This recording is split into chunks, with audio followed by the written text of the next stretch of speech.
Welcome to Fandom Incorporated's Bureau for Abnormal Psychology Research and Response. Hi. Today's patient, Loki Odinson, God of Mischief. With the assistance of Dr. Drea Letamendi, Sector Chief of Superhuman Behavioral Therapy, the following case conceptualization and treatment plan has been prepared. Session 1. Past Traumas. Loki's past traumas include condemned to life in a prison by his own father, resurrected a demon to kill his sister, discovered his real father was the king of his sworn enemy, multiple betrayals at the hands of allies and enemies, multiple physical assaults, and multiple deaths, both real and staged. Assessment. Self-destructive behavior. To avoid the recurring traumas of being hurt, betrayed, and rejected by others, Loki will preemptively create his own chaos. Wherever you go, it's just death, destruction, the literal ends of worlds. I know. By sabotaging relationships and backstabbing his allies, Loki avoids the pain he's come to expect in the future. Ergo, Loki's past traumas have led him to believe it is always better to be the first one to strike. Session 2. Relationships. Love-hate relationship with adoptive mother Frigga, now deceased. Distant relationship with adoptive father Odin, now deceased. Loki murdered his biological father. Biological mother, unknown. Love-hate relationship with adoptive brother Thor. Close friends, 0. Assessment. Persistence of love-hate relationships suggests potential borderline personality disorder. People with BPD idolize the qualities and abilities of those close to them. But to cope with their feelings, they violate the boundaries of those relationships. I trust you. You betray me round and round in circles we go. It's an all-or-nothing style of relating, alternating between idealization and devaluation. So in other words, to cope with his fears of rejection, Loki often splits his brother hating him or loving him, and with his mother Frigga idolizing her or vilifying her based on the circumstances and the moment, rather than a consistency in the relationship in which they are human, or Asgardian in this case, and flawed.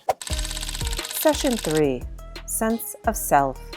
Loki's self-perception appears to be warped by the following: delusions of grandeur, Your savior is here! toxic shame, extreme insecurity, Machiavellianism, narcissism, You are all of you beneath me. I am a god, you dull creature. and psychopathy. He was totally ready to kill any of us. He did try to kill me. Yes, me too. Many occasions. Assessment. The presence of Machiavellianism, narcissism, psychopathy form what's known as the dark triad of personality disorders. The presence of all three indicates a propensity to commit crimes, cause social distress, and frankly create severe problems for an organization. Have care how you speak. He's my brother. He killed 80 people in 2 days. He's adopted. However, as opposed to previous subjects such as Thanos or Malekith, Loki's dark triad traits are partially offset by a sense of humor. You've literally stabbed people in the back like 50 times.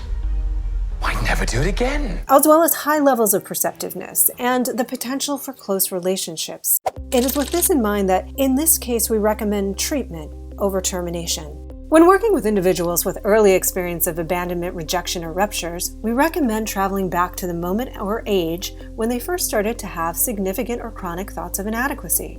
Perhaps the TVA or Stark Industries could assist? Perhaps a time machine? Loki must return to when he first thought to himself, I'm different, or I'm not good enough. So I am no more than another stolen relic. Then investigate what he did and now does to compensate for those feelings. For example, dressing flamboyantly or trying to conquer the earth. Loki also has an opportunity to improve his low self-esteem by experiencing belongingness. Not through ascending to the monarchy perhaps, but through the shared resilience of his adoptive people, the Asgardians. By contributing to the formation of the new Asgard community, Loki can reconcile and rebuild his damaged self. Though only a less developed Loki remains alive in the current timeline, alternate histories prove that Loki has the opportunity for growth. Standing up to Thanos proves he's capable of choosing good over evil, and that this would bring him some small measure of peace. I, Loki, Odin's son. In that timeline, Loki located some much-needed, if not overdue, compassion for himself, and the recognition that at the end of his life, lacking ownership of titles and people, he is still truly worthy. Though, should be noted, not of the hammer, that is just not for him.